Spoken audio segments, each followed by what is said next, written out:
భారతదేశపు అతి శుష్క ఎడారిలో ప్రతి శీతాకాలంలో మంచు కురుస్తుంది. స్పితి వ్యాలీలో -30 డిగ్రీల చలిలో మనుషులు జీవిస్తున్నారు. హిమాచల్ ప్రదేశ్లోని ఈ అత్యున్నత ఎడారి ప్రపంచ రికార్డు సృష్టించింది. సముద్ర మట్టానికి 12,500 అడుగుల ఎత్తులో ఈ ఎడారి ఉంది. ఇక్కడ వార్షిక వర్షపాతం కేవలం 170 మిల్లీమీటర్ మాత్రమే.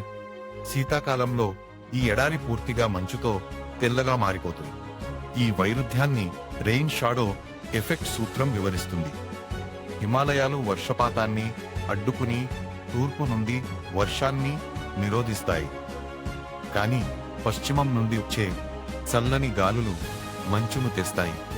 ఇక్కడ నివసించే బౌద్ధ మంకులు ఈ చలిలో ధ్యానం చేస్తారు. ఈ ప్రకృతి విరోధాభాసం శాస్త్రీయ అద్భుతంగా గుర్తించబడింది. ఇలాంటి నాలెడ్జ్ బైట్స్ రెగ్యులర్గా కావాలంటే సబ్స్క్రైబ్ చేసుకోండి.